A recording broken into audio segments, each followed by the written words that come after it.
Сәлем достар, менің асханама қош келдіңіздер. Бүгін кешкі асқа бауыр етінен котлет және жанына пюре дайындаймын. Менімен бірге болып видеоның соңына дейін қараңыз. Алдымен қой етінің бауырын жақсылап жуып тазалап аламын. Одан кейін оны кішкентай бөліктерге бөліп дайындап қоямын. Бауырға жанына 2 пияз, 2 картошка және 4-5 тілім сарымсақ қосатын боламыз. Қазір осының барлығын турап алып, ет тартқыштан өткізетін боламын. Алдымен көкөністерді өткізіп алдым ет тартқыштан, одан кейін бауырды ең соңынан өткізіп алдым.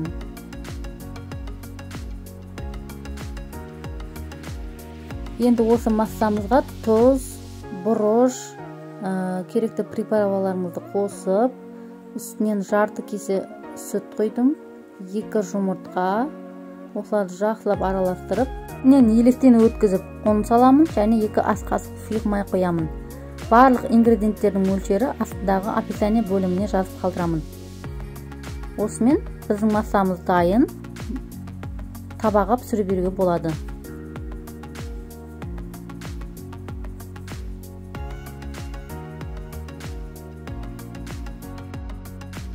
Газға табамызды қойып, астына орташа от жағып, үстінен аздап сұйық май құямыз.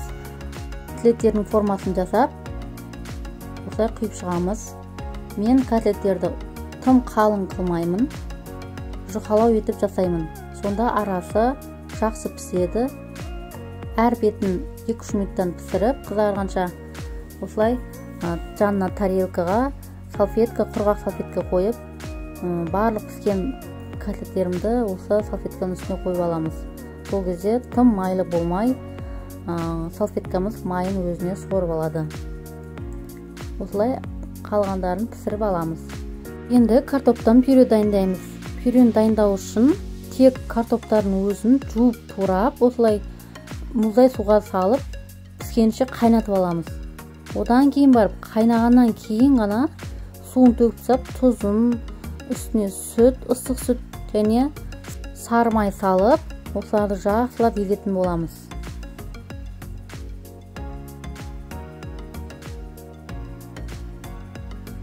Осымен пюреміз дайын, осындай жұмсақ, әдемі үлпілдек болып шығады.